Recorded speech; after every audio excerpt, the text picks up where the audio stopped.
तो अगर आप भी अपना खाता बंद करना चाहते हो, जिसके लिए आप बैंक में जाते हैं, बैंक में जाने पर आपसे कहा जाता है कि खाता बंद करने का एक एप्लीकेशन लिख कर लाइए, तभी आपका खाता बंद किया जाएगा।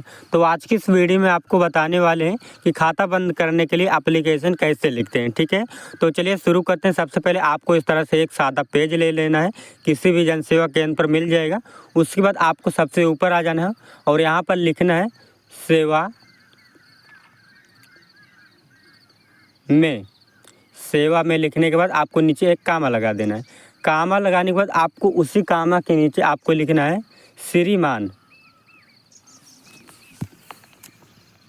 श्रीमान शाखा प्रबंधक। इस तरह से आपको लिख देना श्रीमान शाखा प्रबंधक। उसके बाद आपको इसी के जस्ट नीचे आ जाना है और यहाँ पर अपने बैंक का नाम लिख देना है। ठीक है, आपके बैंक का जो भी नाम है। तो मेरे बैंक का नाम है बैंक ऑफ बड़ौदा। तो चलिए मैं यहाँ पर लिख देता हूँ अपने बैंक का नाम, बैंक ऑफ बड़ौदा। उसके बाद आपको कामा लगाना है। कामा लगाने के बाद आपको अपने बैंक का ब्रांच का नाम लिख देना है। ठीक है, अपने ब्रांच का नाम लिख देना है। तो मेरे ब्रांच का नाम है बीकापुर। तो चलिए मैं यहाँ पर बीकापुर लिख दे रहा हूँ। उसके बाद आपको एक कामा और लगाना है, अब अपने शहर का नाम लिख देना है इसी में। ठीक है, तो मेरा शहर है अयोध्या। तो चलिए मैं यहाँ पर अयोध्या इस प्रकार से लिख देता हूँ। आपको भी कुछ इसी प्रकार से लिख देना। ठीक है, उसके बाद आपको यहाँ पर आ जाना है थोड़ा सा नीचे और इस साइड में आ जाना है। यहाँ पर आपको लिखना है विषय। आप किसके लिए अपना जो है यहाँ पर आवेदन पत्र लिखना चाहते हो। ठीक है, तो यहाँ पर आपको विषय लिखना है। विषय लिखने के बाद आपको यहाँ पर लिखना है खाता बंद करवाने हेतु आवेदन पत्र। विषय में आपको यही लिखना होता है। ठीक है, खाता बंद करवाने हेतु आवेदन पत्र। इस प्रकार से आपको विषय में अपनी जो है समस्या लिख देनी, आपके साथ जो समस्या हो रही है। ठीक है, आप जो बंद करवाना चाहते, जो भी करवाना चाहते, आपको विषय में लिखना होता है। तो मैं खाता बंद करवाना चाहता हूँ, मैंने खाता बंद करवाने हेतु आवेदन पत्र विषय में लिख दिया। उसके बाद आपको इसी के नीचे लिखना है महोदय, कामा लगाना है। कामा लगाने के बाद आपको यहाँ पर नीचे लिखना है सविनय निवेदन यह है कि इस प्रकार से आपको यहाँ पर लिखना है। ठीक है, निवेदन यह है कि, उसके बाद आपको यहाँ पर लिखना है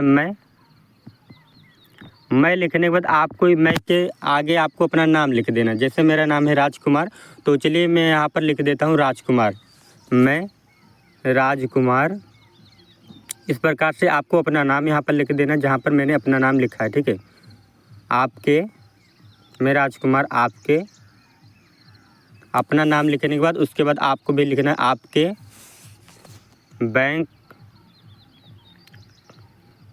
का खाता धारक हूँ, या फिर आपको खाता धारी कुछ भी आप लिख सकते हैं, है ना।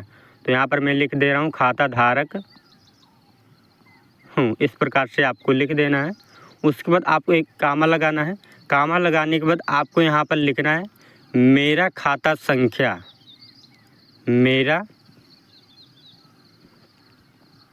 खाता संख्या, डैश लगाना है आपको। इसके बाद एक और यहाँ पर एक ब्रैकेट आपको लगा देना है इस प्रकार से, और यहाँ पर अपना खाता संख्या इसी ब्रैकेट के अंदर में अच्छी तरीके से लिख देना है। ठीक है, तो चलिए मैं यहाँ पर डैश लगा करके इसको यहाँ पर बंद कर देते हैं ब्रैकेट। आपको इस तरह से अपना खाता लिखने के बाद ब्रैकेट बंद कर देना है। उसके बाद अगर आपके पास ATM कार्ड है तो आपको यहाँ पर लगाना है और लगाने के बाद अब आपको यहाँ पर लिखना है ATM संख्या। ठीक है, और ATM संख्या, क्योंकि ATM भी बंद करवाना होगा आपको, तो यहाँ पर लिखना ATM संख्या, डैश लगाना है, ब्रैकेट लगाना है, और आपको इसी ब्रैकेट के अंदर में लिख देना है अपने ATM संख्या। ठीक है, जितना भी अंकों का है आपको ATM संख्या भी लिख देना है इस प्रकार से। अगर आपके पास एटीएम संख्या नहीं है तो आपको यहाँ पर और वगैरह कुछ भी नहीं लिखना है, ठीक है। उसके बाद आपको यहाँ पर लिख देना है खाता संख्या और एटीएम संख्या ये है। उसके बाद आपको कामा लगाना है। कामा लगाने के बाद आपको यहाँ पर लिखना है जिससे मैं किसी, इस प्रकार से आपको भी लिखना होगा, ठीक है। निजी कारण की वजह से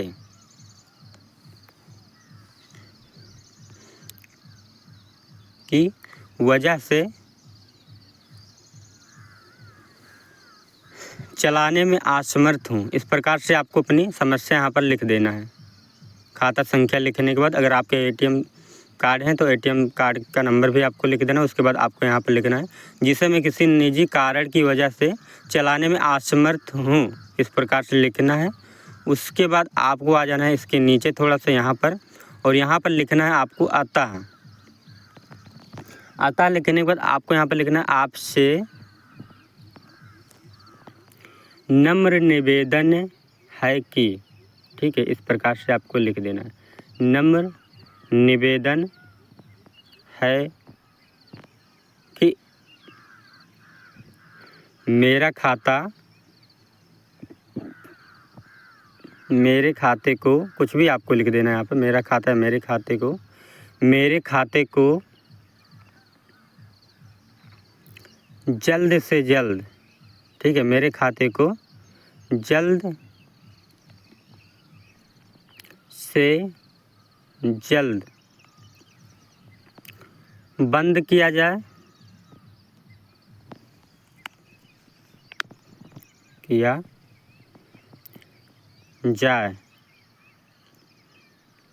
इस प्रकार से आपको लिख देना है। उसके बाद यहाँ पर लिखना है और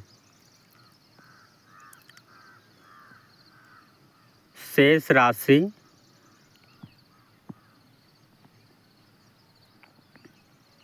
मुझे दे दी जाए, यानी कि जो आपके बैंक में पैसा है आपको दे दिया जाए। इस प्रकार से आपको लिख देना है। जितना आपके बैंक में पैसा रहेगा वो आपको दे दिया जाएगा बैंक की तरफ से, अगर आपका खाता बंद किया जाएगा तो, ठीक है। इस तरह से आपको लिख देनी है, मुझे शेष राशि दे दिया जाए। इस कार्य के लिए मैं आपका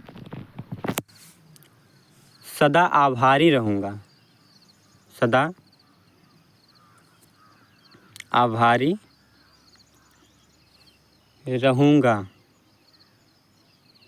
इस तरह से आपको लिखे एक पूर्णविराम लगा देना है।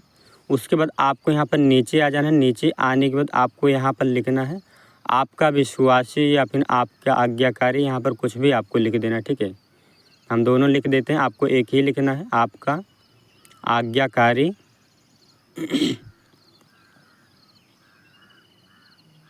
और यहाँ पर चलिए ब्रैकेट में लिख देते हैं विश्वासी। आपको इनमें से एक ही लिखना है, या तो आप विश्वासी लिखेंगे या फिर आज्ञाकारी, ठीक है। यहाँ पर मैंने दोनों लिख दिया है, आपको किसी एक को लिखना है। उसके बाद नीचे आपको आ जाना है इसी के, यहाँ पर लिखना है नेम लिखने के बाद डैश लगाना है। आपको यहाँ पर इसके सामने नेम लिख देना अपना। उसके बाद आपको यहाँ पर खाता संख्या लिख देना है, खाता संख्या, और यहाँ पर डैश लगा के अपनी खाता संख्या लिखनी है। अगर आपके पास एटीएम है तो आपको यहाँ पर एटीएम संख्या भी लिखना होता है, क्योंकि आप एटीएम भी बंद करवाना चाहते हो, खाते के साथ आपका एटीएम भी बंद होगा, ठीक है। एटीएम संख्या, यहाँ पर एटीएम संख्या लिख देनी है। उसके बाद आपको यहाँ पर बाएं साइड में दिनांक डाल के आपको यहाँ पर अच्छे से अपना डेट लिख देना है, जिस भी डेट को आप अपना खाता बंद करवा रहे हो, ठीक है। तो यहाँ पर चलिए हम एग्जाम्पल के लिए कुछ भी डेट यहाँ पर डाल देते हैं। आपको यहाँ पर सही तरीके से अपनी डेट यहाँ पर डाल देनी है, ठीक है। तो यहाँ पर मैंने इस प्रकार से डाल दिया, आपको सही तरीके से डालना होगा अपनी डेट यहाँ पर, ठीक है। उसके बाद आपको यहाँ पर नीचे एक काम और करना है, यहाँ पर सिग्नेचर करना होता है। तो यहाँ पर लिखना है SIGN। उसके बाद आपको यहाँ पर डैश लगा के अपनी एक सिग्नेचर कर देनी है इसी के सामने, ठीक है। तो आपको कुछ इस प्रकार से एक एप्लीकेशन लिख लेना है खाता बंद करवाने के लिए, और जाके आपको अपने बैंक में जमा कर देना है। आपका खाता बंद किया जाएगा और आपका जो पैसा है वापस दे दिया जाएगा, है ना। तो आई होप मेरे द्वारा दी गई जानकारी आपको अच्छी लगी।